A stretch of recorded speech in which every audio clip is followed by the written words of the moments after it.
تغفر لنا وترحمنا لنكونن من الخاسرين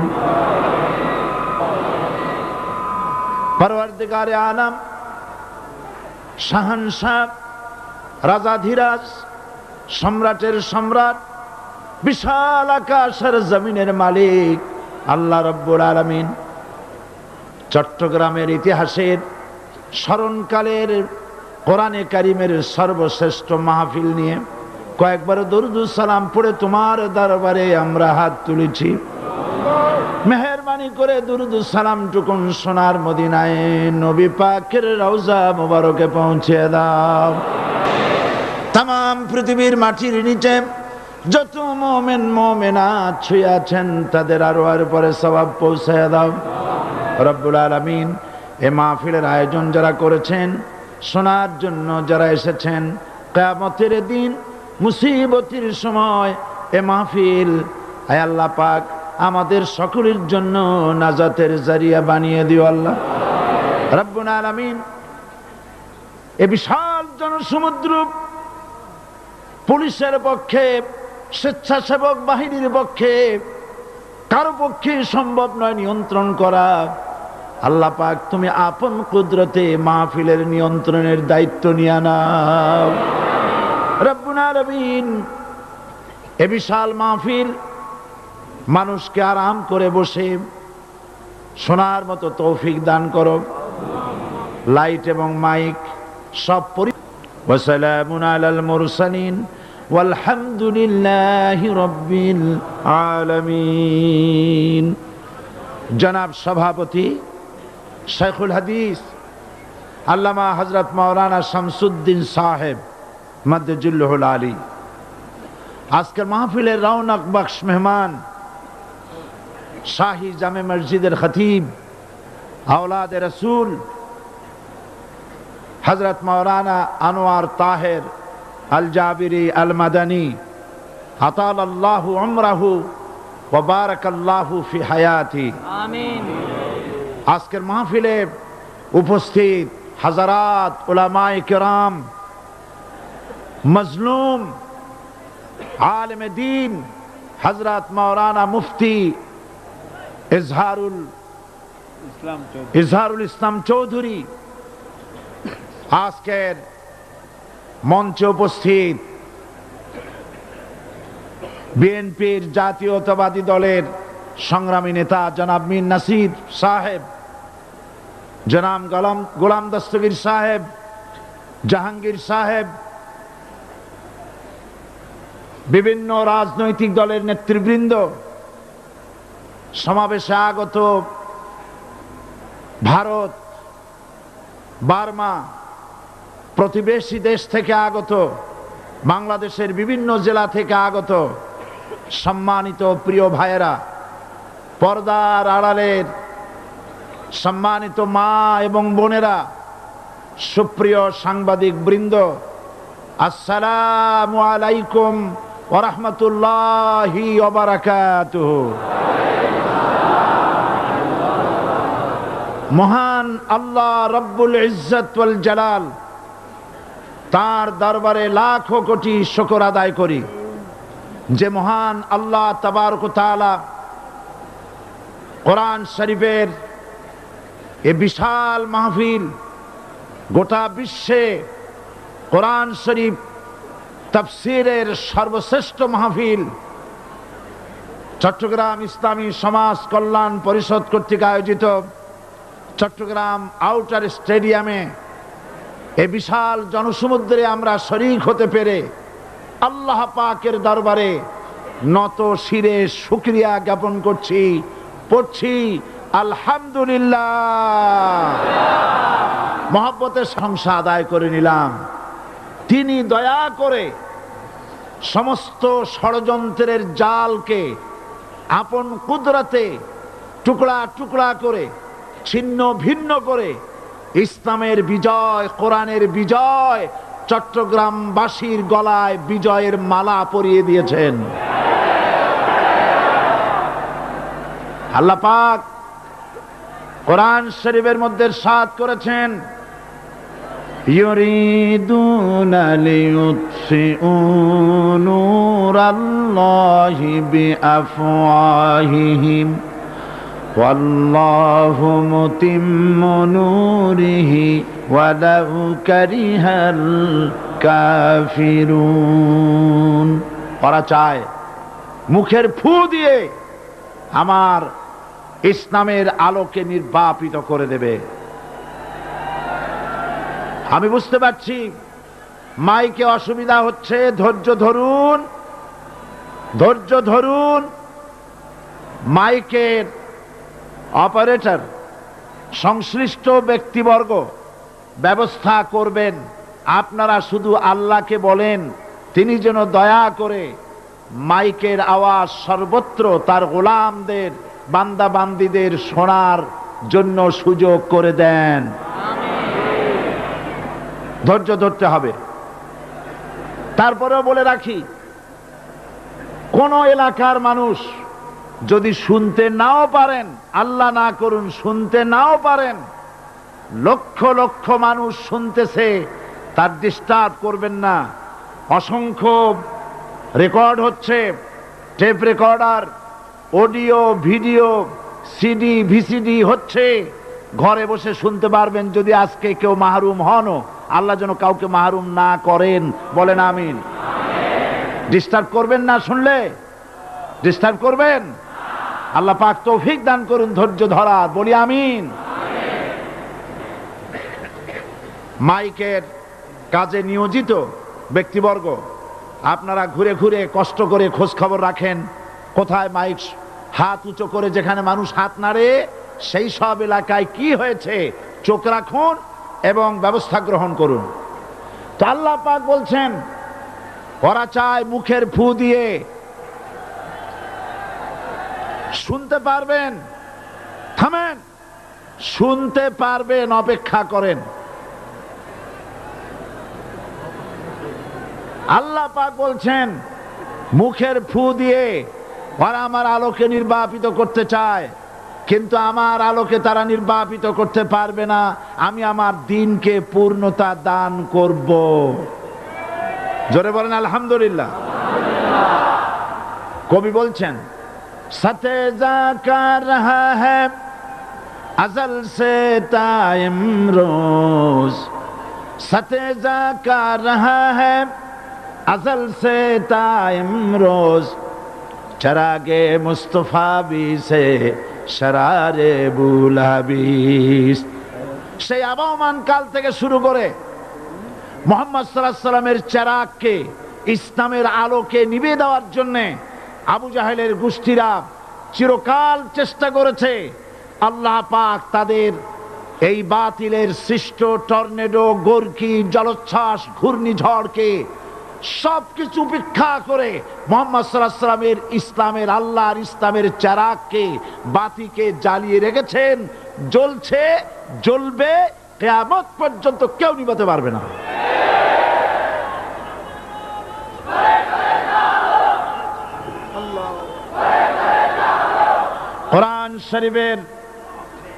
কোরআন শরীফের তাফসীর শুরু করার আগে প্রতিদিনের মতো সাংবাদিকদের জন্য কিছু কথা বলতে হয়, কারণ সময় মতো তারা খবর পৌঁছতে না পারলে, আপনারা এখানে লক্ষ লক্ষ আছেন মানুষ, কিন্তু সারা জাতি জানতে পারবে না এখানে কি হচ্ছে। এই জন্য আমি আজকের বক্তৃতায় কি সব কথা আনবো, তাফসীরের মাধ্যমে কি সব কথা আসবে, তার একটা সামারাইজ, তার সার সংক্ষেপ, অর্থাৎ নিউজের হেডলাইন যেমন বলা হয় সেরকম কিছু কথা 2-1 মিনিটে বলেই কোরআন শরীফের তাফসীর শুরু করব। বেমাশিয়াতিল্লাহ, বিইজনিল্লাহ, বেফদলিল্লাহ। সেই কথাগুলি হচ্ছে এই পৃথিবীতে নবী রাসূলগণের আগমন ঘটেছিল, উদ্দেশ্য ছিল এই আল্লাহর জমিনে আল্লাহর মানুষের উপরে আল্লাহর বিধান কায়েম করা। এটাই ছিল নবীদের আগমনের উদ্দেশ্য। আর শয়তানের আগমনের উদ্দেশ্য ছিল আল্লাহর বিধানের পরিবর্তে ধর্ম নিরপেক্ষ মতবাদ কায়েম করা। এজন্য পৃথিবীর কোন নবী, কোন রাসূল ধর্ম নিরপেক্ষ ছিলেন না, সবাই ছিলেন ধর্মের পক্ষে। রাসূলুল্লাহর অসংখ্য সাহাবীদের মধ্যে একজন সাহাবীও ধর্মের ব্যাপারে নিরপেক্ষ ছিলেন না। গোটা বিশ্বের সমস্ত মুহাদ্দিস, মুফাসসির এবং বড় বড় ওলামা, পীর বুজুর্গ, এমন একজন লোক পাওয়া যাবে না যিনি ধর্মনিরপেক্ষ মতবাদের অনুসারী ছিলেন। তাই ধর্মনিরপেক্ষ মতবাদের অনুসারী হওয়ার অর্থই হচ্ছে পবিত্র কোরআন হাদিসের সরাসরি অমান্য করা এবং আল্লাহ ও তার রাসূলের সাথে বিদ্রোহ ঘোষণা করার শামিল। ধর্মনিরপেক্ষ মতবাদ শয়তানের আবিষ্কৃত মতবাদ বলেই দুনিয়ার অধিকাংশ ইহুদি, খ্রিস্টান, মুশরিকরা এই মতবাদের অনুসারী। ইসলাম সম্পর্কে অনভিজ্ঞ পৃথিবীর কিছু কিছু মুসলিম দেশের কিছু কিছু নামধারী মুসলমান ধর্মনিরপেক্ষ মতবাদের ষড়যন্ত্রে পা দিয়েছে। আল্লাহ তাদেরকে রক্ষা করুন। আমরা বলি আমিন, সবাই বলি আমিন। বিশ্বের সমস্ত বিধানগুলোতে সেকুলারিজম, ধর্মনিরপেক্ষ মতবাদের অর্থ করা হয়েছে ধর্মহীনতা এবং ধর্ম বিরোধিতা। এর বাস্তব দৃষ্টান্ত আমরা দেখতে পাই বর্তমান যে সরকার আছে, তাই সেই সরকারের আমলের ভিতরে আমরা এই জিনিসটা দেখতে পাই। সত্য কিনা বলেন? সত্য কিনা বলুন? এই দলটির নাম ছিল আওয়ামী মুসলিম লীগ। এই দলটির নাম ছিল কি? আওয়ামী মুসলিম লীগ। তখন তারা নারায়ে তাকবীর, আল্লাহু আকবার ধ্বনি দিত, স্লোগান দিত। কিন্তু ধর্মনিরপেক্ষ মতবাদ দলীয় আদর্শ হিসাবে গ্রহণ করার কারণে নারায়ে তাকবীর, আল্লাহু আকবার এই স্লোগান তারা বর্জন করেছে। 1972 সনে যখন তারা ক্ষমতায় এলেন, তখন সংবিধানের শিরোনামে মুসলিম প্রথা সিদ্ধ বিসমিল্লাহির রহমানির রহিম তারা পরিত্যাগ করেছিল। সমস্ত বিশ্ববিদ্যালয়ের মনোগ্রাম থেকে ইকরা বিসমি রব্বিকাল্লাযী খালাক, রব্বি জিদনি ইলমা, এটাকে তারা বাদ দিয়েছিল। সলিমুল্লাহ মুসলিম হল, এই নাম থেকে মুসলিম শব্দ বাদ দিয়েছিল। নজরুল ইসলাম কলেজের নাম থেকে ইসলাম শব্দ বাদ দিয়ে শুধু নজরুল কলেজ করেছিল। এগুলি অসত্য না সত্য? বর্তমান এই সরকার ধর্মনিরপেক্ষ হওয়ার কারণে ইসলাম এবং মুসলিম বিদ্বেষী, তার অসংখ্য প্রমাণ এই জাতির কাছে রয়েছে। দেশের শ্রেষ্ঠ সন্তান হচ্ছে আলেম ওলামা, পীর বুজুর্গ। বলেন সুবহানাল্লাহ। দেশের শ্রেষ্ঠ সন্তান পীর মাশায়েখ আলেম ওলামাদের বিরুদ্ধে কোন জায়গায় কোনো দুর্ঘটনা ঘটলেই তাদেরকেই দায়ী করা হয়। হরকুতুল জিহাদ, লাদেন বাহিনী, তালেবান নাম করে আলেমদেরকে গ্রেফতার করে এই সরকার পুলিশ দিয়ে নির্যাতন করেছে সরকার। একথা সর্বজনবিদিত যে সন্ত্রাস এবং হত্যা ধর্ষণের 90% অনুষ্ঠিত হয় কলেজ বিশ্ববিদ্যালয় পড়ুয়াদের মধ্য থেকে। আর চরিত্র সৃষ্টির শ্রেষ্ঠ কারখানা মাদ্রাসাগুলি এই সরকার একটা একটা করে বন্ধ করার পরিকল্পনা গ্রহণ করেছে। মাদ্রাসা শিক্ষাকে সংকুচিত করে ফেলছে। শুধু তাই নয়, দেশে অসংখ্য ভালো মন্দ পত্রিকা আছে, আরো রয়েছে ফুটপাতের অসংখ্য অশ্লীল ম্যাগাজিন, পর্ণ পত্রিকা। দেশের অধিকাংশ জাতীয় দৈনিকগুলো হিন্দুস্তানের টাকায় পরিচালিত এবং এগুলি হচ্ছে ইসলামের চরম বিদ্বেষী। সরকার সেগুলিরই পৃষ্ঠপোষকতা করছে, আর্থিক সাহায্য দিচ্ছে, বিজ্ঞাপন দিচ্ছে। আর অন্যদিকে এদেশের মুসলিম জাতিসত্তার প্রতীক, স্বাধীনতা, সার্বভৌমত্ব, অখণ্ডত্বের অতন্ত্র প্রহরী, জননন্দিত 12 কোটি মুসলমানের কলিজার সাথে সম্পর্ক দৈনিক ইনকিলাব পত্রিকাকে বন্ধ করার ষড়যন্ত্র হিন্দুস্তানের গোলাম সরকার হাতে নিয়েছে।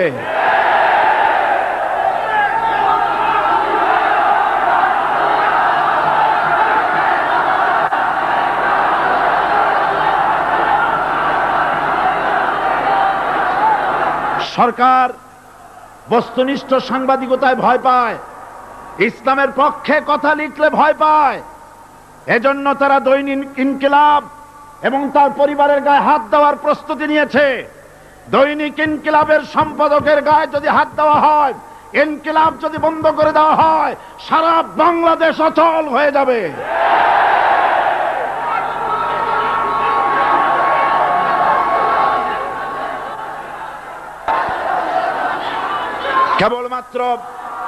কেবলমাত্র ইসলামী রাষ্ট্র ব্যবস্থাই পারে হত্যা, ধর্ষণ, চুরি, ডাকাতি, জেনা, ব্যভিচার থেকে রক্ষা করে একটি সন্ত্রাসমুক্ত সমৃদ্ধ একটি বাংলাদেশ উপহার দিতে পারে কেবলমাত্র ইসলামী রাষ্ট্র ব্যবস্থা। সুতরাং অবস্থা দৃষ্টে মনে হয় এরা যদি আল্লাহ না করুন, বলেন আল্লাহ না করেন, আল্লাহ না করেন, আল্লাহ না করেন, এরা যদি আরেকটাবার ক্ষমতায় যেতে পারে, ৭২-এর সংবিধানকে পুনরুজ্জীবিত করে ধর্মনিরপেক্ষ মতবাদ কায়েম করবে, সেজন্যে আজ গোটা তাওহীদবাদী মুসলমানদেরকে জানতে হবে ধর্মনিরপেক্ষ মতবাদ একটি কুফরি মতবাদ। ওলামারা আমাকে সাক্ষী দেন, ধর্মনিরপেক্ষ মতবাদ কুফরি মতবাদ কিনা। এই কুফরি মতবাদকে বাংলাদেশের মাটিতে যাতে কার্যকরী করতে না পারে তার জন্য গোটা তাওহীদি জনতা রুখে দাঁড়ান। আল্লাহ পাক সে তৌফিক গোটা জাতিকে দান করুন বলি আমিন। এবার আসুন কোরআনে কারীমের যে কথাগুলি আমরা আলোচনা করতে চাই, আপনাদের সামনে সূরা বাকারার 255 নম্বর আয়াত আমি তেলাওয়াত করে গত 2 দিন আলোচনা করেছি। আজকে আসেন সেই যেখান থেকে শেষ করেছিলাম সেখান থেকে আলোচনা শুরু করে যাক। সবাই আমার সাথে পড়েন, আউযু বিল্লাহি শাইতানির রাজিম, বিসমিল্লাহির রাহমানির রাহিম। আল্লাহু লা ইলাহা ইল্লা হুয়াল হাইয়ুল কাইয়্যুম, লা তাখুযুহু সিনাতুন ওয়ালা নাওম, লাহু মা ফিস সামাওয়াতি ওয়া মা ফিল আরদ, মান যাল্লাযী ইয়াশফা'ু ইনদাহু ইল্লা বিইذনিহি, ইয়ালামু মা বাইনা আইদিহিম ওয়া মা খালফাহুম ওয়া লা ইউহিতুনা বিশাইইন মিন ইলমিহি ইল্লা বিমা শাআ, ওয়াসি'a কুরসিয়্যুহুস সামাওয়াতি ওয়াল আরদ ওয়া লা ইয়াউদুহু হিফযুহুমা ওয়া হুয়াল আলিয়্যুল আযীম। সাদাকাল্লাহুল আযীম। আমি এই সূরার এই আয়াতের আলোচনা করতে গিয়ে আপনাদের সামনে বলেছিলাম কোরআন শরীফের সর্বশ্রেষ্ঠ আয়াত হচ্ছে হাদিস অনুযায়ী কোন আয়াত? আয়াতুল কুরসি। আল্লাহ পাকের সার্বভৌমত্বের পরিচয় এই আয়াতে কারিমার মধ্যে আল্লাহ পাক দিয়েছেন। গত 2 দিন আমরা আল্লাহ পাকের সার্বভৌমত্ব এবং তার পরিচয় সম্পর্কে আলোচনা করেছি। আজকে সামনের দিকে আমরা এগোতে থাকবো যতদূর আলোচনা করা যায়। আল্লাহ পাক বলছেন, আল্লাহু লা ইলাহা ইল্লা হুয়াল হাইয়ুল কাইয়্যুম। আল্লাহ হচ্ছেন তিনি যিনি ছাড়া কোনো ইলাহ নাই। লা ইলাহা ইল্লাহু, তিনি ছাড়া কোনো ইলাহ নাই, সার্বভৌমত্বের মালিক কেউ নাই। এই যে লা ইলাহা, কোনো ইলাহ নাই, আমরা কালেমার মধ্যে এই কথাটা বলি। আমাদের কালেমায়ে তাইয়্যিবা আমরা কি উচ্চারণ করি? লা ইলাহা ইল্লাল্লাহু মুহাম্মাদুর রাসূলুল্লাহ। জোরে পড়েন, লা ইলাহা ইল্লাল্লাহ লা ইলাহা ইল্লাল্লাহু মুহাম্মাদুর রাসূলুল্লাহ। লা ইলাহা, কোন ইলাহ নাই, এই দাওয়াত দিয়েছেন দুনিয়ার সমস্ত পয়গম্বর। এটা কি শুধু রাসূলুল্লাহর দাওয়াত ছিল? সমস্ত নবীদের স্লোগান ছিল একটা। সমস্ত নবীদের স্লোগান ছিল কয়টা? সবাই বলুন, কি সেই স্লোগান? লা ইলাহা ইল্লাল্লাহ। কোরআন শরীফের ভিতরে ইলাহ শব্দ 147 বার এসেছে। লা ইলাহার অর্থ যদি এই হয়, কোন উপাস্য নাই আল্লাহ ছাড়া, কোন মাবুদ নাই আল্লাহ ছাড়া, মুহাম্মদ সাল্লাল্লাহু আলাইহি সাল্লাম আল্লাহর প্রেরিত রাসূল, তাহলে তো এত ঝঞ্ঝাট হওয়ার কথা ছিল না। আপনারা বলেন, নবীরা যখনই এই দাওয়াত দিয়েছেন লা ইলাহা ইল্লাল্লাহ, তখন সংঘর্ষ হয়েছে কিনা? হয়েছে কিনা? বাধা আসছে কিনা? তাহলে এই কথাটা কি, যার কারণে এরকমের বাধা আসে? লা ইলাহা ইল্লাল্লাহ, এর চাইতে বিপ্লবাত্মক, এর চাইতে রিভলিউশন সৃষ্টিকারী কথা আল্লাহর আকাশের নিচে জমিনের উপরে আর একটাও হতে পারে না। লা ইলাহা ইল্লাল্লাহ। ইলাহ শব্দের অর্থ শুধু উপাস্য আর মাবুদ নয়। ইলাহ শব্দের অর্থ হচ্ছে আইনদাতা, ইলাহ শব্দের অর্থ হচ্ছে শাসনকর্তা, ইলাহ শব্দের অর্থ হচ্ছে বিধানদাতা। তো লা ইলাহা যখন একটি লোক ঘোষণা করে, তার অর্থ দাঁড়ায় কোনো আইনদাতা নাই, বিধানদাতা নাই, শাসনকর্তা নাই, কারো আইন মানি না, বিধান মানি না, শাসন মানি না, আল্লাহ ছাড়া। কে ছাড়া? আল্লাহ ছাড়া। এই কালেমার দাওয়াত যখন পয়গম্বরেরা দিয়েছেন, তখন 3 শ্রেণীর লোকেরা বাধা দিয়েছে। বলেন কয় শ্রেণী? সবাই বলেন। 3 শ্রেণীর লোকেরা বাধা দিয়েছে। লক্ষ্য করুন। 1 নম্বরে বাধা দিয়েছে রাষ্ট্র শক্তি। 1 নম্বরে বাধা দিল কারা? 2 নম্বরে বাধা দিয়েছে ধনাঢ্য ব্যক্তিবর্গ। 3 নম্বরে বাধা দিয়েছে যারা কায়েমি স্বার্থবাদী ধর্মীয় শক্তি। এই 3টি শ্রেণী সমস্ত নবীদেরকে বাধা দিয়েছে। সেই বাধা অতীতে যারা দিত, এখন আর দেয় না নাকি? এখনো দেয়। দেখুন, এই কালেমার দাওয়াত হযরতে মূসা আলাইহিস সালামকে যেদিন আল্লাহ পাক প্রথম ওহী দিলেন, এই দাওয়াত শুধু রাসূল দেন নাই, আল্লাহ পাক বলছেন প্রত্যেক নবী তার জাতিকে এই দাওয়াত দিয়েছেন। কি? আল্লাহ রাব্বুল আলামিন বলেন, সকল নবী তার কওমকেই বলে দাওয়াত দিয়েছেন, ইয়া কওমি ইবুদুল্লাহা মা লাকুম মিন ইলাহিন গায়রু।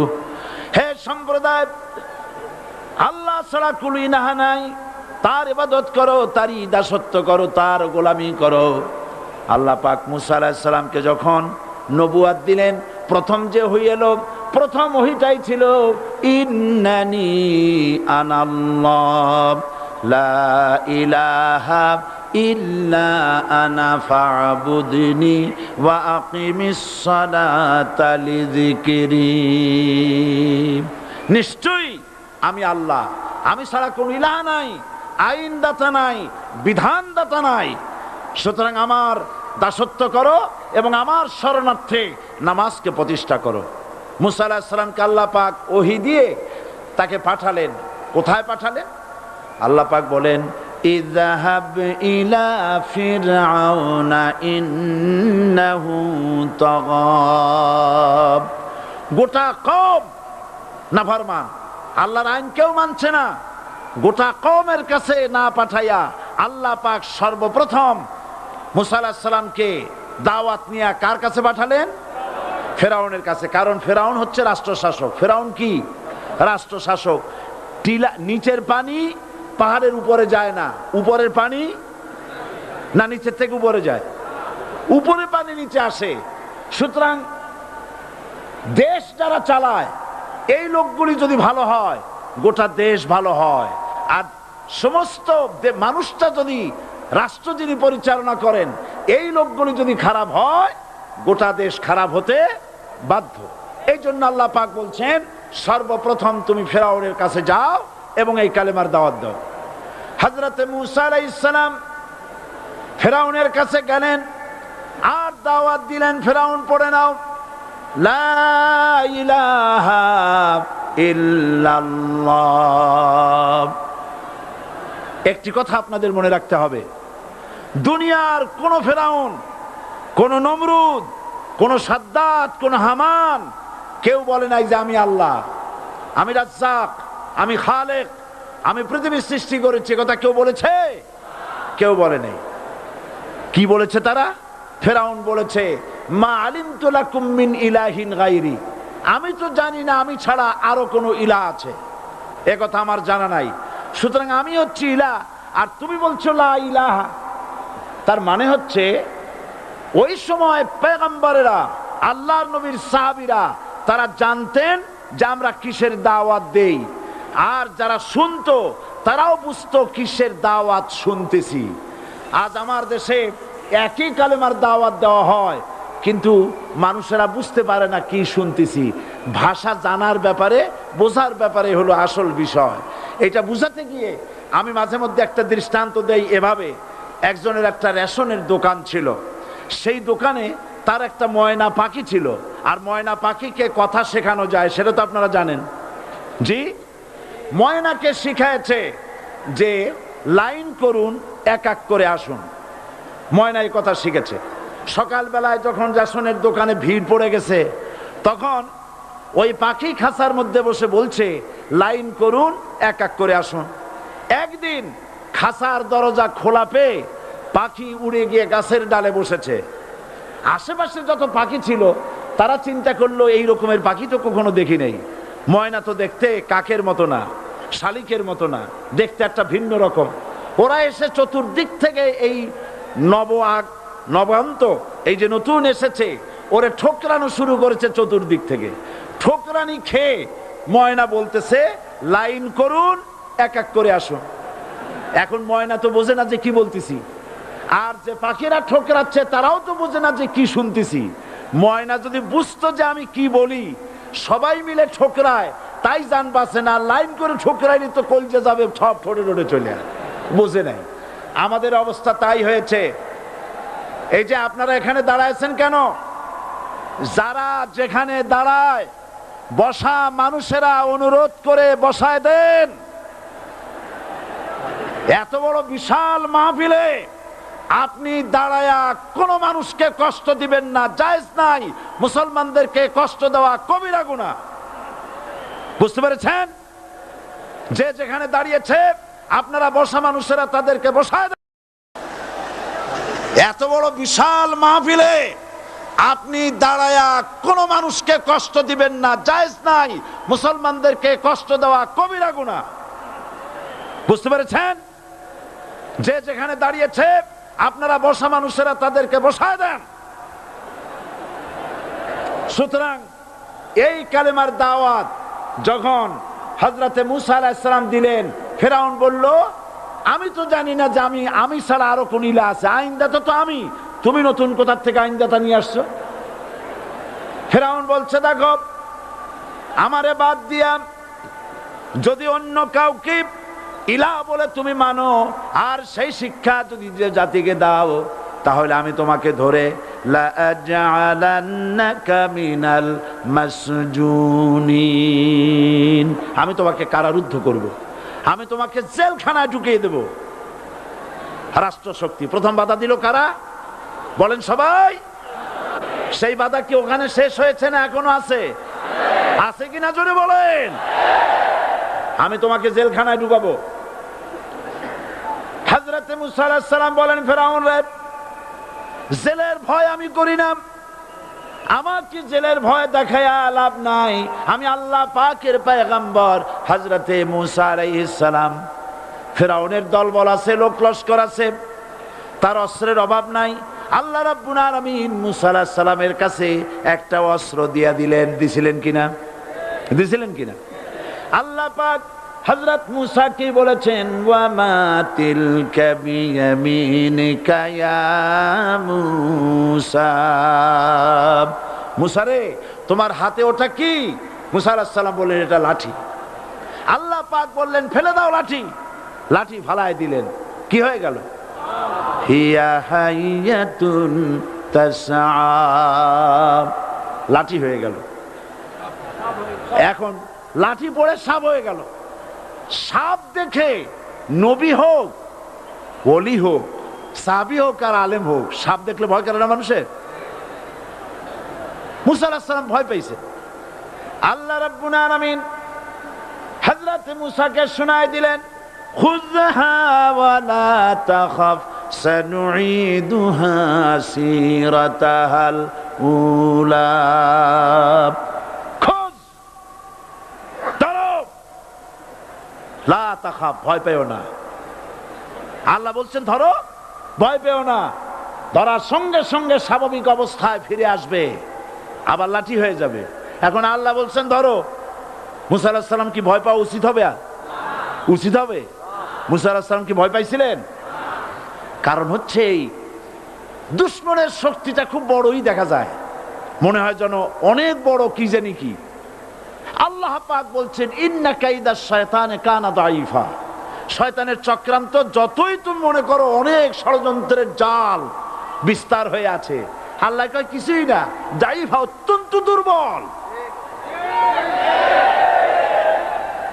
আল্লাহ পাক বললেন ধরো, মুসা আলাইহিস সালাম সাপ ধরলেন, সঙ্গে সঙ্গে লাঠি হয়ে গেল। ফেরাউন বরদাস্ত করলো না, রাষ্ট্রশক্তির পক্ষ থেকে আক্রমণ শুরু হলো। অপরাধ কি? মুসা আলাইহিস সালামের অপরাধ কি? কি অপরাধ? মাশাআল্লাহ, বুঝতে পেরেছেন। অপরাধ হচ্ছে তিনি বলেছেন লা ইলাহা, জোরে বলেন লা ইলাহা ইল্লাল্লাহ। এই কালেমাকে আজ আমরা ভিক্ষার বুলি বানাইছি। এটা হলো সার্বভৌমত্বের বুলি, এটা হচ্ছে আল্লাহ পাকের সার্বভৌমত্বের কথা। আজ আমরা মানুষের কাছে আমরা শুনি, মানুষেরা ভিক্ষা চায়, লা ইলাহা ইল্লাল্লাহ, এক মুঠ চাউল দেন, লা ইলাহা ইল্লাল্লাহ 10 খান পাই দেন। এই হচ্ছে কালেমার জিকির। আবার কেউ কেউ জিকির করতেছে লা ইলাহা আস্তে, ইল্লাল্লাহ জোরে, এমন জোরে কলব সাফ করে, কলব তাতে থাকলেও পারে, গেলেও পারে। এই কালেমার জার, এর আঘাত পয়গম্বররা মেরেছেন। হযরতে মুসা আলাইহিস সালাম যখন বলেছেন লা ইলাহা ইল্লাল্লাহ, এই ধাক্কা ফেরাউন বরদাস্ত করতে পারে নাই। দরিয়ায় নীলের ভিতরে আল্লাহ পাক ডুবাইয়ে শেষ করে দিয়েছেন, দেন নাই? হযরতে মুসা আলাইহিস সালাম তার উম্মতেরা দরিয়ার পাশে বসে দ্বীনি কথাবার্তা বলতেছেন। এমন সময় ফেরাউন, তার শত্রু হচ্ছে মুসা আলাইহিস সালাম। শত্রু কেন? মুসা কি ফেরাউনের পাকা ধানে মই দিয়েছে নাকি? বলেন আপনারা। তার হালের গরু পিটায় মারছে নাকি?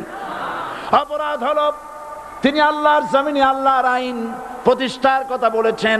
এই শুধুমাত্র এই অপরাধে ফেরাউন তার দলবল নিয়ে 3 দিক থেকে আক্রমণ করেছে। মুসা আলাইহিস সালামের উম্মতেরা ভয় পেয়ে গেছেন। তারা বলছেন ইন্না লামুদরাকুন, আমরা পাকড়াও হয়ে গেছি। 3 দিকে সাড়াশি আক্রমণ, 3 দিকে শত্রু, একদিকে দরিয়া, পালাবার রাস্তা আছে? হযরত মুসা আলাইহিস সালাম ভয় পেয়ে গেলেন, সারেন্ডার করলেন না। হযরত মুসা আলাইহিস সালাম বললেন কাল্লা, কখনো নয়, ভয় পাওয়ার কোনো কারণ নাই। রব্বি সায়াহদিন, অবশ্যই আমার রব আমার জন্য রাস্তা করে দিবেন। ভয় পাইও না, আমার রব রাস্তা করে দিবেন। আল্লাহ রাব্বুল আলামিন হযরত মুসা আলাইহিস সালামকে অর্ডার করলেন, হাতের লাঠি দিয়া দরিয়ার উপরে আঘাত করো। হযরত মুসা আলাইহিস সালাম দরিয়ার উপর আঘাত করলেন। রাস্তা ছিল দরকার একটার, এক বাড়িতে আল্লাহর হুকুমে লাঠি দিয়ে একটি আঘাত করার সঙ্গে সঙ্গে হযরত মুসার তার সঙ্গী সাথী দরিয়া পার হওয়ার জন্য দরিয়ার মধ্য দিয়ে আল্লাহ 12টা রাস্তা পয়দা করে দিলেন। সে আল্লাহ আছে না নাই? এত আসতে বলেন কেন? ভয় পাওয়ার কারণ আছে? রাষ্ট্র শক্তি বাধা দিয়েছে সমস্ত নবীদেরকে। কেন? নবীদের চরিত্র খারাপ? জোরে বলেন, নবীদের চরিত্র খারাপ? নবীদের চাইতে মাসুম বেগুনাহ উন্নত চরিত্রের মানুষ আল্লাহর আকাশের নিচের জমিনের উপরে আর হয় নাই। তোমরা যে সব নেতাদের পিছনে দৌড়াও, অমুকের সৈনিক, নেতা নেতা করে মরো, এইসব নেতা যাদের পিছনে দৌড়াও, এই নেতাগুলি, আমি জিজ্ঞেস করি আপনাদেরকে, এই নেতাগুলি জীবনে একবারও জেনা করে নাই? এ ব্যাপারে অনুসারীরা আপনারা কি নিশ্চিত? মিথ্যা কথা জীবনেও কয় নাই, প্রতারণা করে নাই, ঠাট্টা করে নাই, বিদ্রুপ করে নাই, মদ খায় নাই, মানুষ হত্যা করে নাই। কিসের নেতা? নেতা হচ্ছেন সেই ব্যক্তি যিনি বলেছেন, ও আমার স্ত্রীরা, ও আমার সাহাবীরা, রাতের আধারে আমার মধ্যে যা আচরণ দেখতে পাও, দিনের আলোতে আমার মধ্যে যা দেখতে পাও, সবগুলি খুলে খুলে মানুষের কাছে বলে দাও। তার নাম বিশ্বনবী মুহাম্মদ রাসূলুল্লাহ সাল্লাল্লাহু আলাইহি ওয়াসাল্লাম।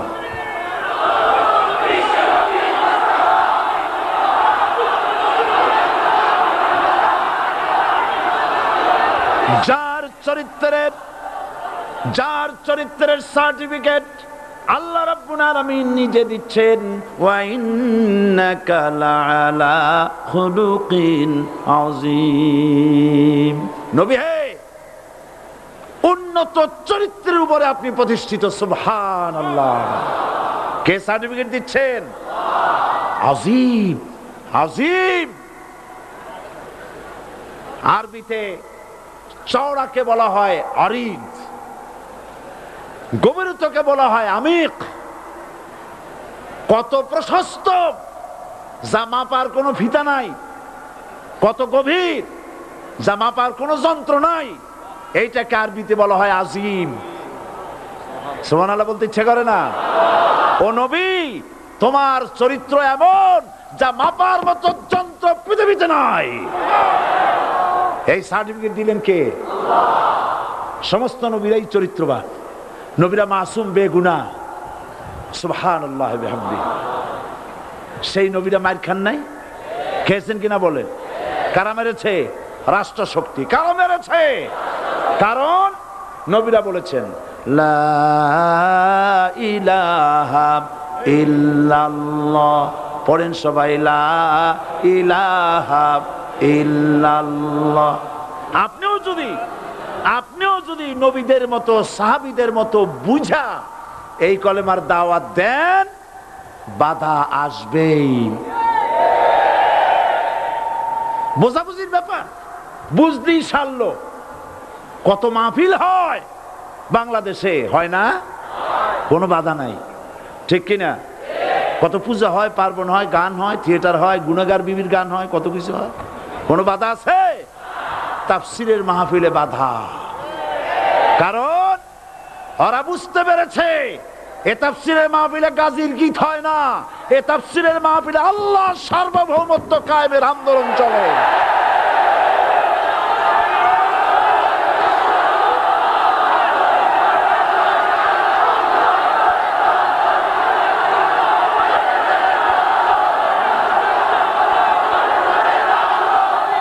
এবার দেখুন, এবার কলেমা বোঝেন, কালেমা বুঝুন।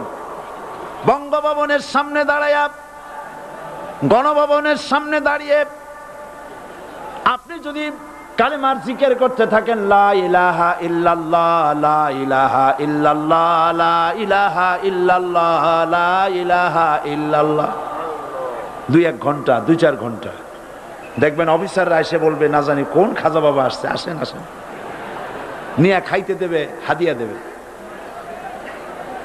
যেহেতু যিনি পড়তেছেন উনি বোঝেন না কি বলতেছেন, আর যারা দাওয়াত দিয়ে নিয়ে গেল ওরা টের পায় নাই যে কি শুনে দাওয়াত দিতেছে। কিন্তু আপনি যদি বঙ্গভবন, গণভবন, সেক্রেটারিয়েট আর পার্লামেন্ট এর ভিতরে ঢুকে যদি বলেন, কোন মানুষের তৈরি করা আইন মানি না, কোন সরকারের সার্বভৌমত্ব স্বীকার করি না, কারো বিধান মানি না, কারো তৈরি করা আইনের সামনে মাথা নত করি না, আল্লাহ ছাড়া কারো বিধান মানি না, হাদিয়া আসবে, খাইতে দেবে, পকেটে টাকা দেবে, খাওয়াবে এক জায়গায় নিয়ে। কোন জায়গায়? লাল দালানে। বোঝাবুঝির ব্যাপার। পয়গম্বরেরা দাওয়াত দিয়েছেন আয়াতুল কুরসি ফরজ নামাজ পড়িয়া। দেখছি অনেকেই জামার বুতাম টুতাম খুলিয়া তারপরে জোরে একটা ফু দেয়। অসুবিধা নাই, ফু আপনি দেন, কিন্তু কি পড়ে ফু দিচ্ছেন আপনি কি বুঝছেন কিছু? সুবহানাল্লাহ। বুঝলি কি এই চেহারা হয়? এতগুলো মানুষ লাগে নাকি বিপ্লব করতে, কালেমার রস কায়েম করতে? 313 জন মুসলমান যথেষ্ট পৃথিবীতে।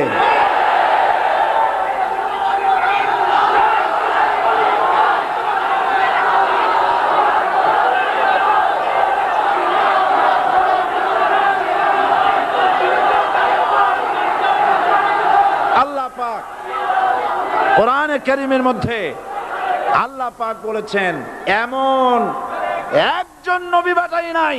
ইয়া হাসরাতান আলাল ইবাদ, বান্দার উপরে আফসোস। আহারে, কে বলতেছেন? আমার আল্লাহ। বলেন আমার আল্লাহ। তিনি আফসোস করছেন। আফসোস, একজন পয়গম্বর এমন পাঠাইলাম না, একজন রাসূল পাঠাইলাম না যার সাথে এরা ঠাট্টা করে নাই, বিদ্রুপ করে নাই, পাগল বলে নাই, মারে নাই। আহা, অপরাধ আল্লাহর সার্বভৌমত্ব প্রতিষ্ঠার অপরাধ। হযরত ইব্রাহিম আলাইহিস সালাম তিনি যখন এই কালেমার দাওয়াত দিয়েছেন নমরুদের বিরুদ্ধে, নমরুদ বলেছে মান আসাদ্দু মিন্না কুওয়া, আমার চাইতে শক্তিশালী আর কে আছে? আনা রব্বুকুমুল আলা, আমি তোমাদের বড় প্রভু। নাউজুবিল্লাহ।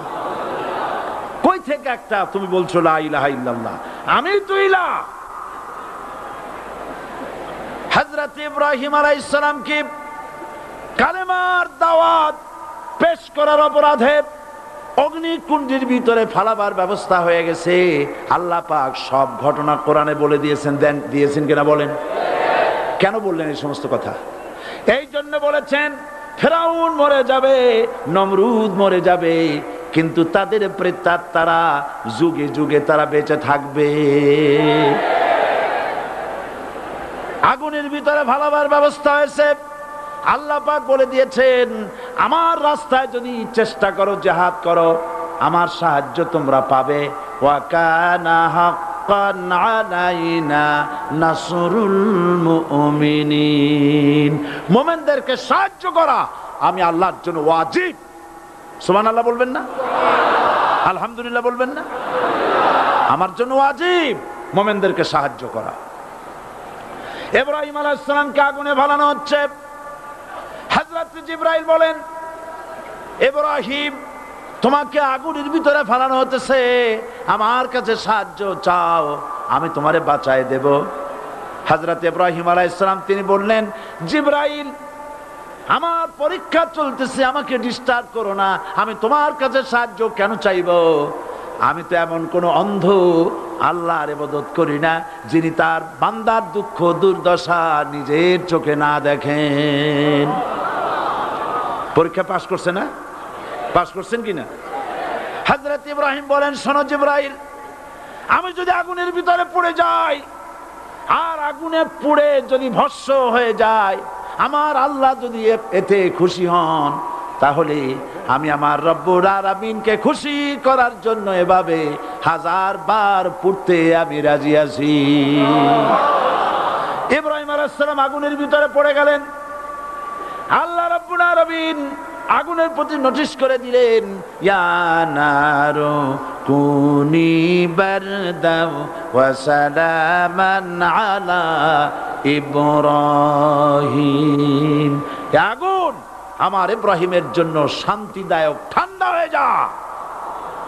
ইব্রাহিম আলাইহিস সালাম জ্বলছেন, পুড়ে গেছেন।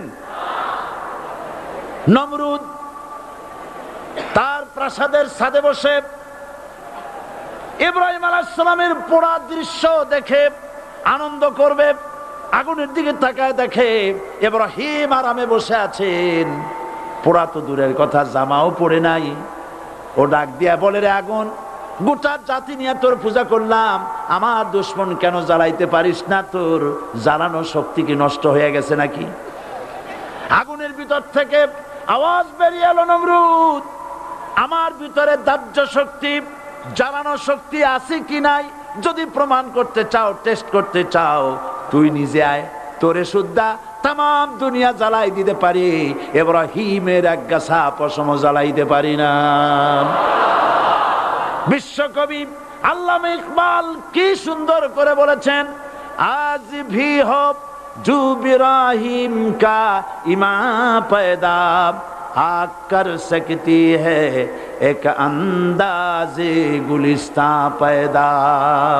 ইব্রাহিমের ঈমান যদি আজও কোথাও হয় বিদ্যমান, করতে পারেন অগ্নিকুণ্ডে খুবসুরত এক গুলিস্তান। এখনো যদি ইব্রাহিমের সন্তানদেরকে আগুনের মধ্যে ফেলে দেওয়া হয়, আর ইব্রাহিম ঈমান যদি থাকে, আগুনকে ফুলের বাগান বানাবার ক্ষমতা আল্লাহর আছে। চিরকাল আল্লাহ পাক এই কালেমাকে দিয়েছেন আল্লাহর সার্বভৌমত্বকে প্রতিষ্ঠা করার জন্য। আয়াতুল কুরসি শুধু পড়ে বুকে ফু দেওয়ার জন্য নয়, পড়েন আমার সাথে, আল্লাহু লা ইলাহা ইল্লা হুয়াল হাইয়ুল কাইয়্যুম। দুনিয়ার সমস্ত পয়গম্বর অত্যাচারিত হলেন, শুধু তাই নয়, বিশ্ব নবী আখেরি জামানার পয়গম্বর নবী মুহাম্মদ রাসূলুল্লাহ সাল্লাল্লাহু আলাইহি ওয়াসাল্লাম জাতির কাছে আসলেন। তিনি এসে বললেন, ইয়া আইয়ুহান নাস কুলু লা ইলাহা ইল্লাল্লাহ। প্রথম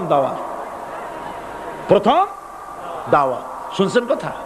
রাসূলুল্লাহ বলছেন, ও জাতি, আমার রাসূল তো মক্কার রাসূল না শুধু, মদিনার রাসূল না শুধু, আরবি ভাষা ভাষীদের রাসূল না শুধু, আমার নবী কি নবী?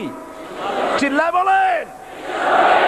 তাই তিনি বলেছেন, ও বিশ্বের মানবতা, বিশ্বের মানব গোষ্ঠী, যদি মুক্তি পেতে চাও, নাজাত পেতে চাও, উচ্চারণ করো, বিশ্বাস করো, আমল করো, বলো লা ইলাহা ইল্লাল্লাহ। জোরে পড়েন, লা ইলাহা ইল্লাল্লাহ, লা ইলাহা ইল্লাল্লাহু মুহাম্মাদুর রাসূলুল্লাহ।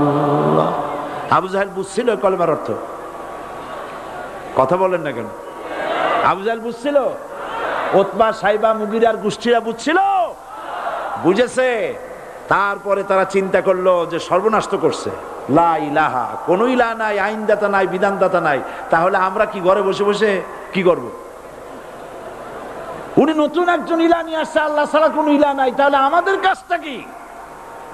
প্রথমে তারা চেষ্টা করলো যে একটু দেখি নরম নরম ভাবে হয় নাকি। চলে গেল আবু তালেবের কাছে, আসে না দিছে, বললো, আবু তালেব, তুমি তো কুরাইশদের নেতা, তোমার ভাইয়ের ছেলে কয়টাই কি? কি আশ্চর্যজনক কথা, লা ইলাহা ইল্লাল্লাহ, আল্লাহ ছাড়া কোন ইলাহ নাই, তা আমরা করবো কি? তোমার ভাতিজাকে বুঝাও লা ইলাহা ইল্লাল্লাহর দাওয়াত বন্ধ করে দিক, এর বিনিময়ে টাকা লাগে টাকা দেব, সোনা লাগে সোনা দেব, যত সুন্দরী মেয়ে চায় তাও দেব, নেতৃত্ব চায় তাও দেব, তবু যেন কালেমার দাওয়াত না দেয়। আসিনে কা হাদিসে আছে কিনা? নবীজি যখন বাড়ি ফিরলেন, চাচা আবু তালেব নিজের কলিজার টুকরা সন্তান হযরত জাফর আলীর চাইতে তিনি ভালোবাসতেন কলিজার মতো করে মুহাম্মদ সাল্লাল্লাহু আলাইহি সাল্লামকে। বলছে, বাবা, এমন কথা কেন বলো যাতে লোকেরা খেপে যায়? এই কথাগুলি বলো না, ওরা আমার কাছে এই সব প্রস্তাব দিয়ে গিয়েছে। রাসূলুল্লাহ প্রস্তাব শুনে এগ্রি করলেন? জি।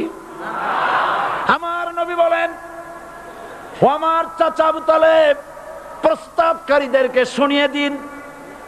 হুজুরের সাথে তখন অনেক লোকজন নাকি? অনেক অস্ত্রপাতি? কিচ্ছু নাই, আল্লাহর শক্তি ছাড়া কিছুই না। আমার নবী বলেন, ও আমার চাচা আবু তালেব, প্রস্তাবকারীদেরকে শুনিয়ে দেন, যেটা দেওয়া সম্ভব সেটা তো দূরের কথা, যেটা দেওয়া সম্ভব নয় তাও যদি তারা দিতে পারে আমারে, যেমন আকাশের সূর্যটা ধরে এনে ওরা যদি আমার ডান হাতে তুলে দেয়, আকাশের পূর্ণিমার চাঁদটা ধরে যদি বাম হাতে আমার তুলে দেয়, এর বিনিময়ে এক মুহূর্তের জন্য তাওহীদের দাওয়াত আমি বন্ধ করে দেব না। সুবহানাল্লাহ।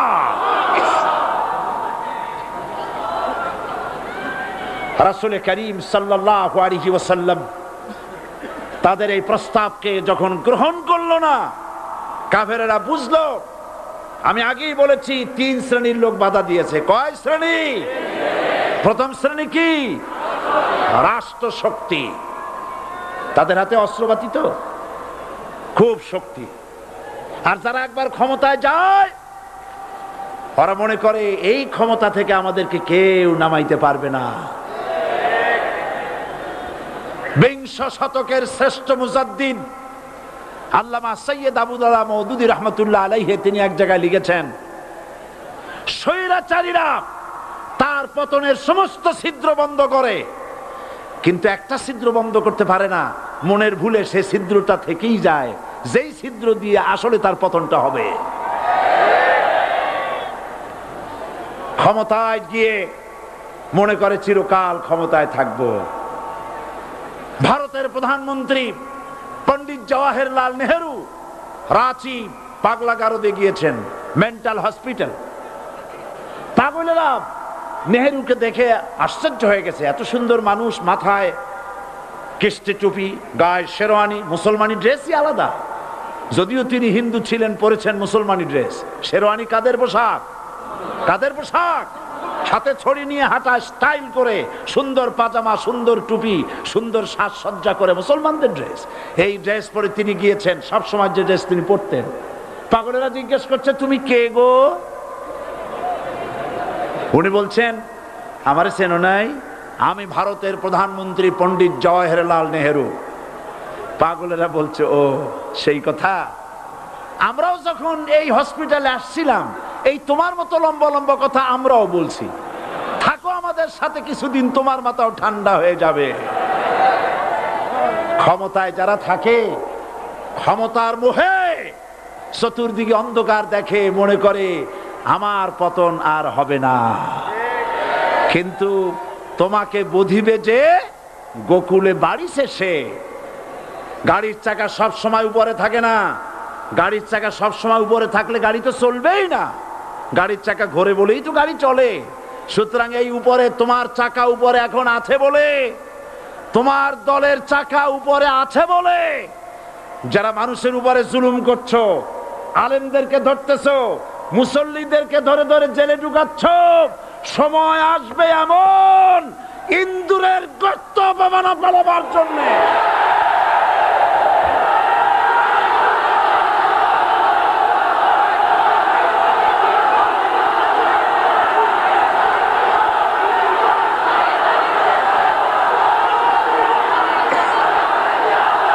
আবু জাহেলের গোষ্ঠী মনে করেছে সোজা আঙ্গুলে ঘি যখন উঠলো না, আঙ্গুল বাঁকা করতে হবে। শুরু হয়ে গেল অত্যাচার। শুরু হয়েছে না? হযরতে সুমাইয়া রাদিয়াল্লাহু তাআলা আনহা কি নির্মম ভাবে, নিষ্ঠুর ভাবে তাকে শহীদ করা হলো।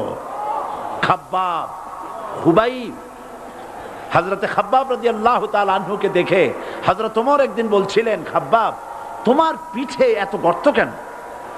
এত গর্তওয়ালা পিঠ আর এত চিকুন কোমর আমি তো জীবনেও দেখিনি। হযরতে খাব্বাব বলেছেন, ওমর জানো না, ইসলাম কবুল করার অপরাধে, কালেমা পড়ার অপরাধে কাফির বেঈমানেরা আমাকে মারধর করেছে। যখন আমি তাদের মারে কালেমা ছাড়ি নাই, তখন আগুন জ্বালায়া আগুনের আংটার উপরে, আংটা আগুনের উপরে আমাকে চিৎ করে শোয়ায়া, আমি যেন নড়াচড়া করতে না পারি সেজন্য আমার বুকের উপরে পাথর চাপা দিয়া রেখেছে। আগুনে গোশত পুড়ে পুড়ে আগুন ভিতরে ঢুকেছে, গায়ের রক্ত আর চর্বি গলে গলে পড়ে আগুনগুলো নিবেছে।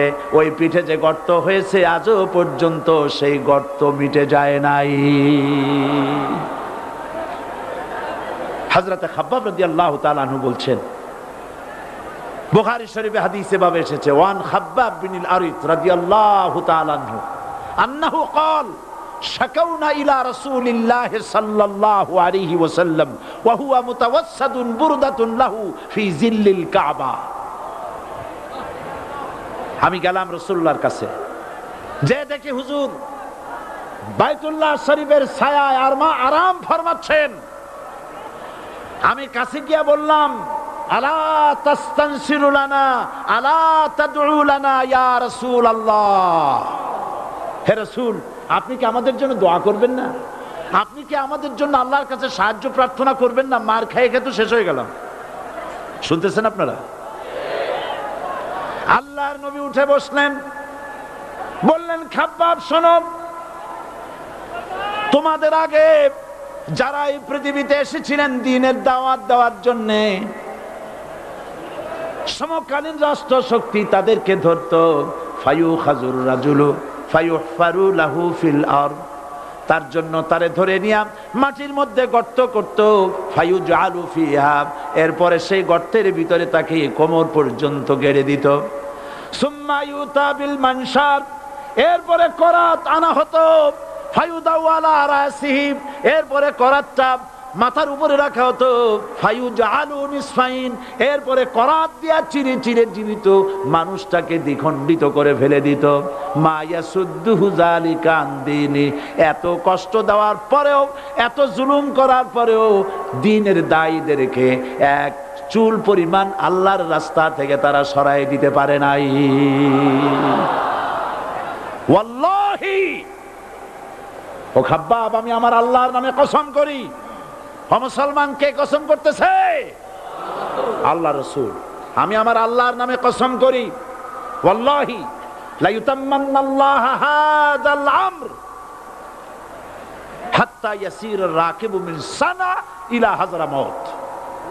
সেদিন বেশি দূরে নয়, ইয়েমেনের রাজধানী সানা থেকে শুরু করে সৌদি আরবের হাজরামাউত পর্যন্ত হাজার হাজার মাইল, এই দীর্ঘ পথে যুবতী নারী তার সৌন্দর্যের পশ্চা নিয়া, আর ধনাঢ্য ব্যক্তিরা সওদাগরেরা তাদের টাকা পয়সা নিয়া একাকে নিয়ে অথবা দলবদ্ধ ভাবে মানুষেরা যাতায়াত করবে।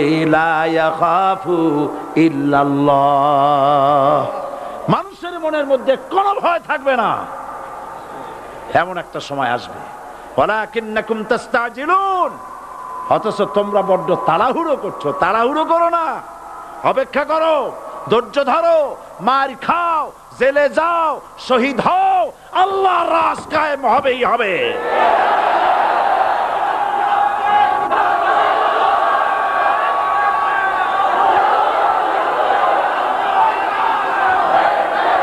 বিল্ডিং থেকে শিক্ষা গ্রহণ করুন। বিল্ডিং, ইমারত, দালান থেকে শিক্ষা গ্রহণ করুন। এই যেটা দালান আছে না পাশে, দেখতে পাচ্ছেন? এই দালান কি দিয়ে তৈরি করা হয়েছে বলেন? ইট। সমস্ত ইটেরা যদি ধর্মঘট করত, আমরা কেউ মাটির তলায় যাব না, কেউ আমরা আগুনে পুড়ে ঝামা হব না, পিক হব না, কেউ আমরা টুকরা টুকরা হব না, সবাই থাকবো উপরে উপরে, তাহলে কি দালান হইতো নাকি? এই বিল্ডিং নির্মাণ করতে গিয়া ইটের যে স্যাক্রিফাইস, হাজার হাজার ইটকে পিক হতে হয়েছে, পুড়ে যেতে হয়েছে, খোয়া হতে হয়েছে, ভেঙে টুকরা টুকরা হয়ে 50 ফিট মাটির নিচে যেতে হয়েছে, তারপরে ইমারত গঠন হয়েছে, সুন্দর দালান তৈরি হয়েছে। যারা ইসলামী শাসন চান, আল্লাহর দ্বীনকে বিজয়ী দেখতে চান, তাদেরকে অসংখ্য মানুষকে পোড়া ইটের মতো জেলখানায় পুড়ে পুড়ে মরতে হবে, অসংখ্য মানুষকে ফাঁসির কাস্টে ঝুলতে হবে, গায়ের রক্ত দিতে হবে, শহীদ হতে হবে, তারপরে ইসলামের ইমারতটা কায়েম হয়ে যাবে। শায়ের, কবি কি সুন্দর করে বলছেন, কবি সুন্দর করে বলছেন, ये शहादत गाहे उल्फत में कदम रखना, ये शहादत गाहे उल्फत में कदम रखना, लोग समझते हैं आसा है मुसलमान होना। মানুষেরা মনে করে মুসলমান হওয়া খুব সহজ জিনিস। না, মুসলমান হওয়ার অর্থ হলো শাহাদাতের ঈদগাহে শামিল হয়ে যাওয়া।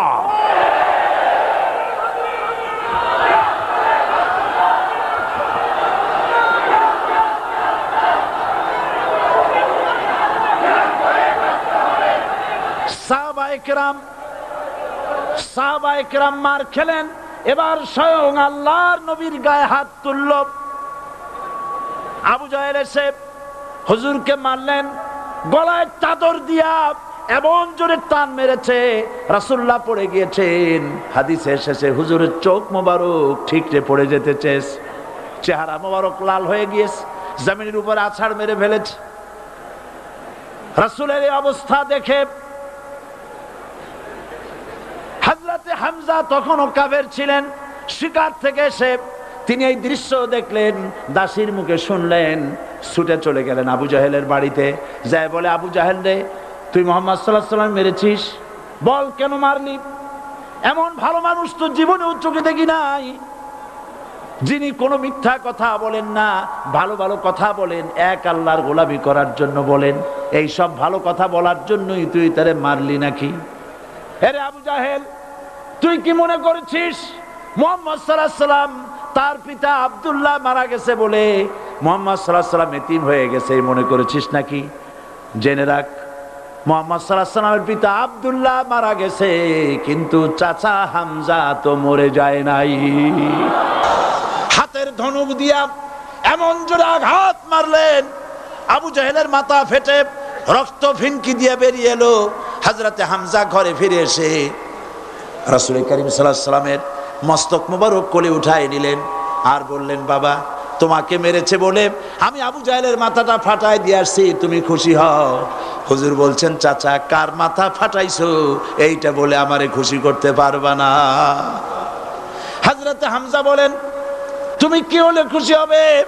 হুজুর বলেন, হামজা চাচা গো, আমি খুশি হব যদি একটিবার চাচা তোমার মুখে শুনতে পাই ঈমানের কালেমা।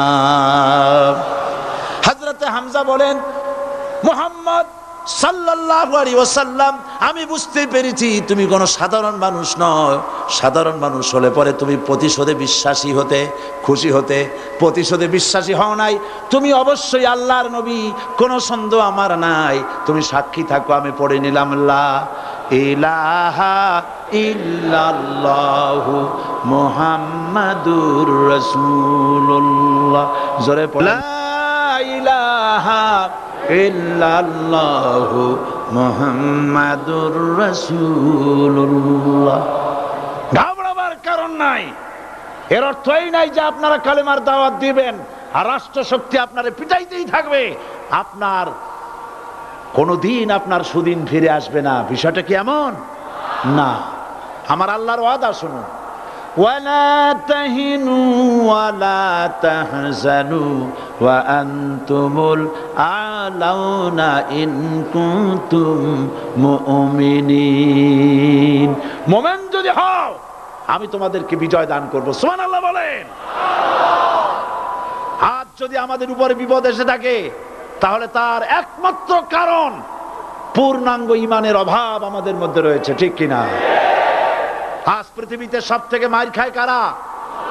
চিল্লায় বলো। আলজেরিয়ায় কারা? বসনিয়ায় কারা? চেচনিয়ায় কারা? প্যালেস্টাইনে কারা? আহা, প্যালেস্টাইনের মুসলমানদেরকে মারি মেরে শেষ করে দিল। দেখছেন ছবিতে না? দেখেন না?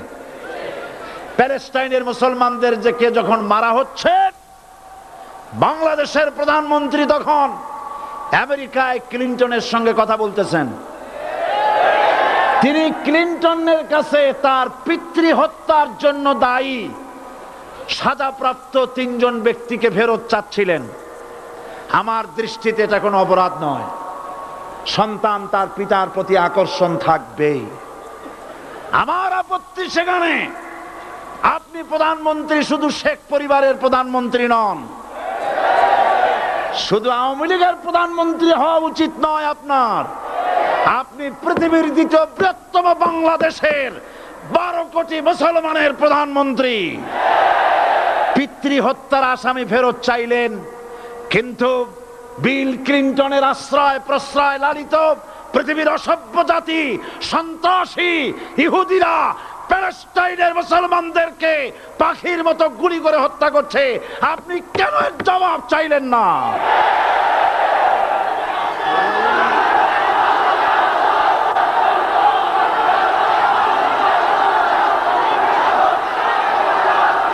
জবাব জবাব আপনি চাইতে পারবেন না, কারণ মুনাফিকদের সাহস হয় না, সাহস হয় মুমিন ব্যক্তির।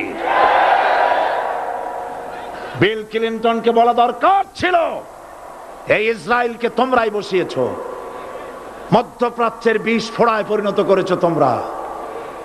তবে হ্যাঁ, যুরিবাত আলাইহিমুয যিল্লাতু ওয়াল মাসকানা ওয়া বাউ বিগাদাবিন মিনাল্লাহ, আল্লাহর গজব আসবে, ইহুদিরা পৃথিবী থেকে নিশ্চিহ্ন হবেই হবে ইনশাআল্লাহ। দেখেছেন তাকায়া প্যালেস্টাইনে ইসরায়েলিরা হেলিকপ্টার, গানশিপ, কামান, বোমা নিক্ষেপ করছে, আর প্যালেস্টাইনের শিশু কিশোর যুবকেরা ইহুদিদের নিক্ষিপ্ত বোমা আর কামানের মোকাবেলা করতেছে পাথর দিয়ে।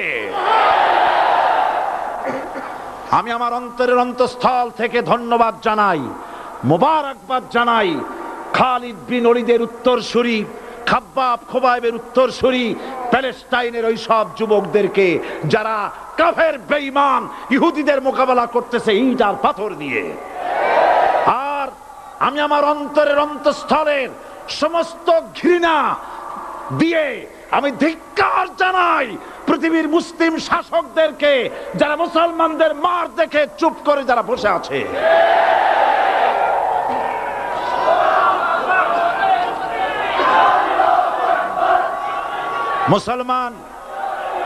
মুসলমান যদি মুসলমানের মতো হয়, 10 জন যথেষ্ট।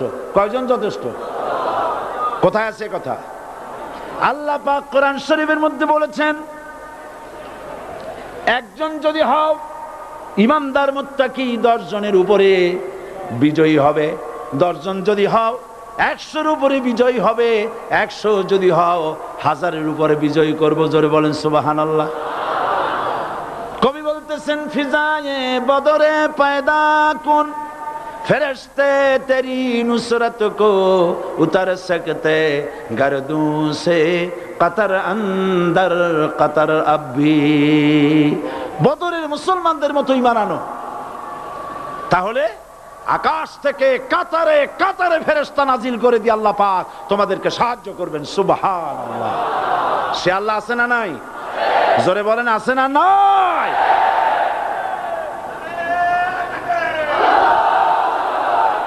সেই আল্লাহ রাব্বুল আলামিন কোরআনে কারীমের ভিতরে আয়াতুল কুরসির মধ্যে বলে দিয়েছেন, আল্লাহু লা ইলাহা ইল্লা হুয়াল হাইয়ুল কাইয়্যুম। প্রাণ খুলে সবাই পড়েন, বসা মানুষ, দাঁড়ানো মানুষ। আল্লাহু লা ইলাহা ইল্লা হুয়াল হাইয়ুল কাইয়্যুম। আল্লাহ রাব্বুল আলামিন, তিনি ছাড়া কোনো ইলাহ নাই, তিনি সার্বভৌমত্বের মালিক কেউ নাই আল্লাহ ছাড়া। এই কথা মানুষকে ঘোষণা করতে হবে। বাধা, এই কথা বললেই বাধা দেবে কয় শ্রেণীর লোক? 3 শ্রেণী। প্রথম শ্রেণী হচ্ছে কে? রাষ্ট্রশক্তি। আজও তারা বাধা দিচ্ছে। আল্লাহর আইন দিয়ে দেশ চালাও, তারা তাদের মন মর্জি মোতাবেক আইন দিয়ে দেশ চালাবে। আল্লাহ পাক বলছেন, আলা আলাহুল খালকু ওয়াল আমরু, সৃষ্টি যার, আইন চলবে তার। কারো বাবার আইন চলতে পারে না, নিজেদের তৈরি করা আইন চলবে না। ইনিল হুকমু ইল্লা লিল্লাহ, একমাত্র আইন চলবে কার? এই আইন রাসূল করিম সাল্লাল্লাহু আলাইহি ওয়াসাল্লাম মদিনায় কোরআন দিয়ে প্রতিষ্ঠিত করেছিলেন। আল্লাহর বিধান, আল্লাহর সার্বভৌমত্ব কায়েম করেছিলেন। কোরআন সংবিধান হলো, চুরি বন্ধ হলো, ডাকাতি বন্ধ হলো, জেনা বন্ধ হলো, হত্যা বন্ধ হলো, ধর্ষণ বন্ধ হলো, সব কিছু বন্ধ হয়ে গিয়ে মুসলমানেরা শান্তি লাভ করলো, পৃথিবীর মানুষ শান্তি লাভ করলো। সুবহানাল্লাহ বিহামদিহি। আজ মুসলমানেরা শত্রু চেনে না, বন্ধু চেনে না। বন্ধুকে বানায়েছে শত্রু, শত্রুকে বানায়েছে বন্ধু। শত্রুকে শত্রু চিনাই দিবেন কে? আল্লাহ। বলেন কে দিবেন? আল্লাহ রাব্বুল আলামিন কোরআনে কারীমের মধ্যে পরিষ্কার করে বলেছেন, লাতাজিদান্না শাদ্দান নাসি আদাওয়াতান লিল্লাযীনা আমানুল ইয়াহুদা ওয়াল্লাযীনা আশরাকু। আল্লাহ পাক বলছেন, হে রাসূল, মানুষের ভিতরে দুইটা শ্রেণী মুমিনদের জন্য সবথেকে জঘন্য দুশমন। কয়টা শ্রেণী? দুইটা। একটা হলো ইহুদ আর একটা হলো মুশরিক। একটা হলো ইহুদি আর একটা হলো মুশরিক। এটা হলো তোমাদের দুশমন। আর আজ আমাদের দেশে, পৃথিবীর বিভিন্ন দেশে মুসলমানেরা মুশরিকদের সঙ্গে সম্প্রীতি বাড়াচ্ছে, মুসলমানদের সাথে শত্রুতা বাড়াচ্ছে। আজ আমার দেশে পূজা পার্বণে বাধা নাই। পূজা পার্বণে বাধা আছে? পূজা পার্বণে বাধা নাই। বাধা কোথায়? কোরআন শরীফের তাফসীর মাহফিলে। কোরআনের তাফসীরের মাহফিলে বাধা দেওয়া হচ্ছে। গান বাজনায় 144 ধারা নাই, কিন্তু কোরআন শরীফের মাহফিলে 144 ধারা দেওয়া হচ্ছে। যারা দিচ্ছে তারা আবার ওমরাও করে, হজও করে। ওরা আমাদের বলে আমরা নাকি ধর্মের নামে রাজনীতি করি। বলে না? আমরা নাকি ধর্মের নামে রাজনীতি করি। আমি বলি, ধর্মের নামে আমরা রাজনীতি করি না, আমরা ধর্মীয় রাজনীতি করি। কথাটা বুঝে আসছে কিনা? ধর্মের নামে রাজনীতি তো সেই ব্যক্তি করে 1996 সনের নির্বাচনের আগে যিনি মাথায় পট্টি বেঁধেছিলেন, যিনি শপথ গ্রহণের সময় হাতে তসবিহ পড়েছিলেন। ধর্মের নামে রাজনীতি তিনি করেছেন। আজ অনেকগুলি ডিগ্রি পেয়েছেন তিনি, অনেকগুলি ডিগ্রি পেয়েছেন। কয়টা? মুখস্থ হয়ে গেছে আপনাদের। শকুনেরা, শকুন যদি গরুর গোশত কিনে খাওয়া লাগতো, 80 টাকা কেজি দরে শকুনে এত গোশত কিনে খাইতে পারতো না। লেখাপড়া করে যদি ডিগ্রি নেওয়া লাগতো, এত ডিগ্রি কপালে জুটতো না। পয়সা দিয়া ম্যানেজ করা ডিগ্রি, কিন্তু 9টা নিলে কি হবে? আসল ডিগ্রিটা এখনো বাকি আছে। আসল ডিগ্রি কোনটা? নির্বাচনের আগে পট্টি বেঁধে তসবিহ নিয়ে গোটা জাতিকে যে সফলভাবে প্রতারণা করতে আপনি পেরেছিলেন মহা প্রতারক হিসেবে, সেই ডিগ্রি আগামী নির্বাচনের মোক্ষম সময় জনগণ আপনার গলায় পরায় দেবে।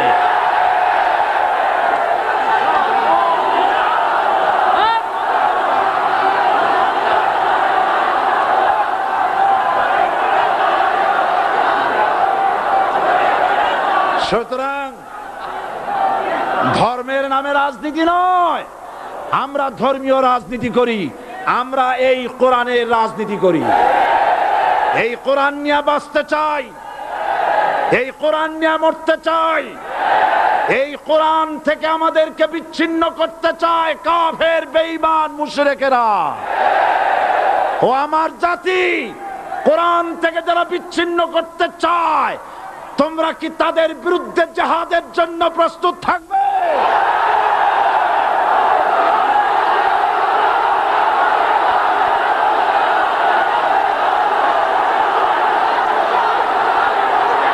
বসেন, বসেন, বসেন, বসেন, বসেন। আমি বুঝতে পেরেছি বিষয়টা কি।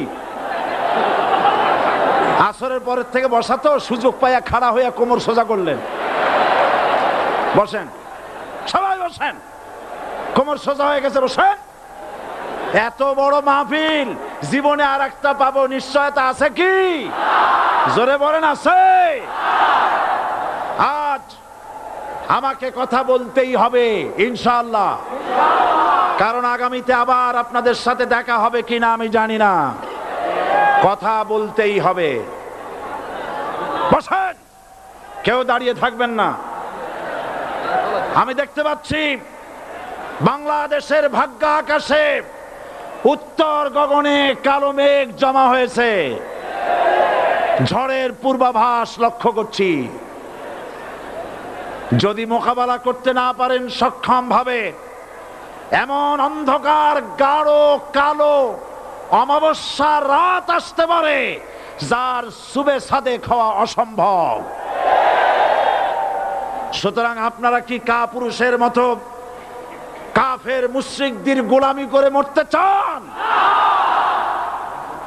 বিড়ালের মতো 500 বছর বেঁচে থাকার কোনো লাভ নাই। সিংহের মতো 1 ঘন্টা বাঁচতে চাই। আমাদেরকে বলা হয় সাম্প্রদায়িক উস্কানিমূলক কথা নাকি আমি বলি। পত্রপত্রিকা দিছে না তারা? সাম্প্রদায়িক উস্কানি কথা, সাম্প্রদায়িক উস্কানিমূলক কথা বলি। সেই জন্যই বোধহয় শত শত মুসলিম আমাদের কাছে এসে মুসলমান হয়। মানুষে আর বোকা বানানো যাবে না। যাবে কি? আর বোকা বানানো যাবে? তারপর বলছে কি? এরপরে বলছে আমাকে বলছে রাজাকার। শুনে রাখো, চট্টগ্রামের লক্ষ লক্ষ জনতা, পার্লামেন্টে যখন আমাকে এই কথা বলা হয়েছিল, আমার পার্লামেন্টের কলিগ জাফরুল্লাহ চৌধুরী সাহেব বসে আছেন এখানে, হ্যাঁ, জাফরুল ইসলাম চৌধুরী বসে আছেন পাশে, প্রধানমন্ত্রী সুদ্ধা, অন্তত 3 শতাধিক পার্লামেন্টের সম্মানিত সদস্যরা সেদিন বসা।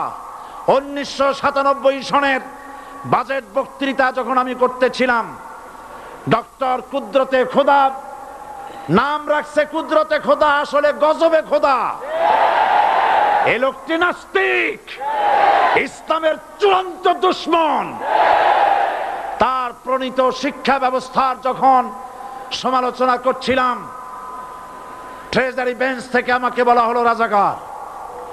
আমি আমার সমস্ত শক্তি একত্রিত করে বলেছিলাম শুধুমাত্র হিন্দুস্তানের রাজাকারেরাই আমাকে রাজাকার বলতে পারে। আমি বলেছিলাম 1973 সন পর্যন্ত আমি বাংলাদেশের কোন রাজনৈতিক দলের নেতা এবং কর্মী ছিলাম না। আমি রাজাকার নই।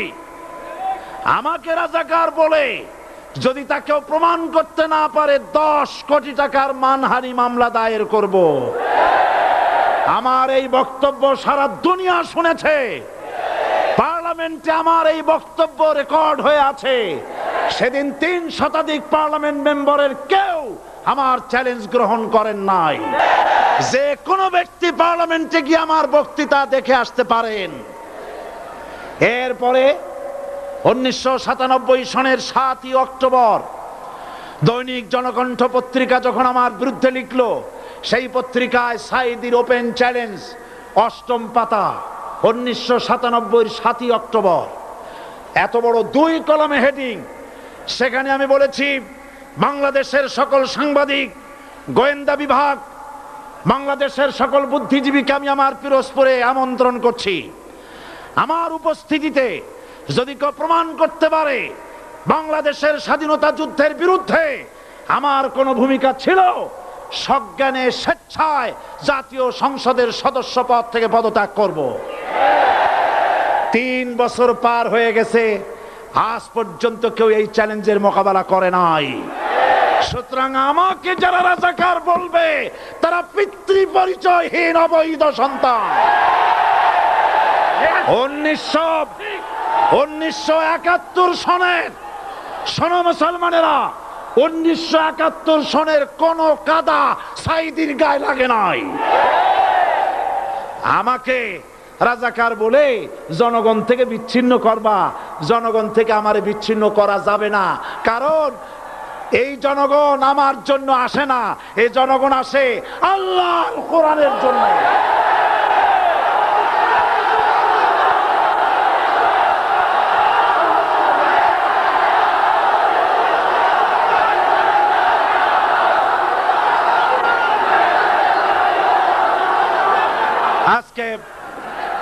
আজ যারা ইসলামের কথা বলে যারা ইসলামের কথা বলে তারাই রাজাকার, তারাই মৌলবাদী। মৌলবাদী বললে আমরা অসন্তুষ্ট হই না, কারণ মৌলবাদী শব্দটা আসছে মূল থেকে। মৌল শব্দ এসেছে মূল থেকে। মূলবাদী তার মানে যারা মূলে আছে। মূল হলো কোরআন, মূল হলো হাদিস, মূল হলেন আল্লাহ, মূল হলেন আল্লাহ রসুল। আমরা আছি মূলে। এখন বলেন তো মূলের শক্তি বেশি না আগার শক্তি বেশি? আমাদের যারা মৌলবাদী বলে ওরা হলো আগাবাদী। মূলে আছে কত কোটি?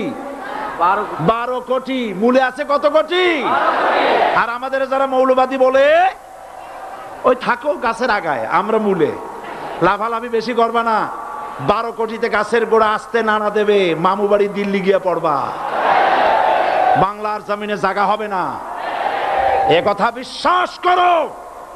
বাংলাদেশের মুসলমানদের শরীরে এক বিন্দু রক্ত থাকতে শয়তানের তৈরি করা ধর্মনিরপেক্ষ মতবাদ বাংলার জমিনে কায়েম হতে দেওয়া হবে না, হবে না।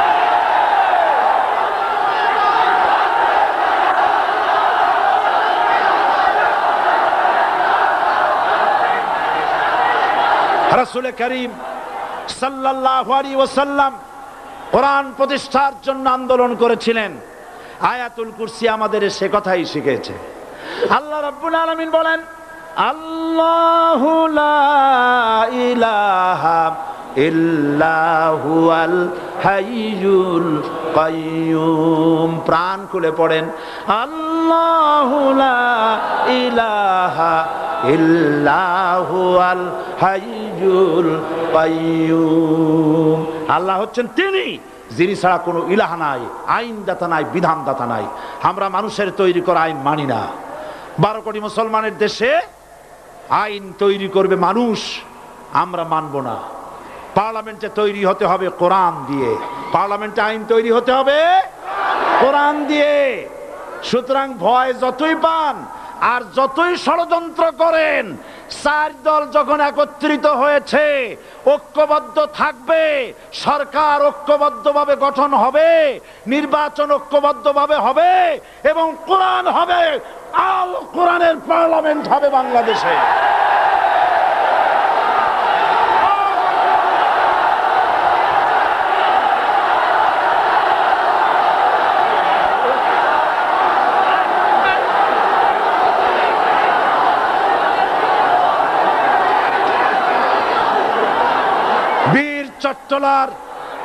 বীর চট্টলার মুসলমানেরা, বীর চট্টলার মুসলমানেরা স্বাধীনতার ঘোষণা এই চট্টগ্রাম থেকে স্বাধীনতার মহান ঘোষক প্রেসিডেন্ট জিয়াউর রহমান সাহেব দিয়েছিলেন। এই চট্টগ্রাম থেকেই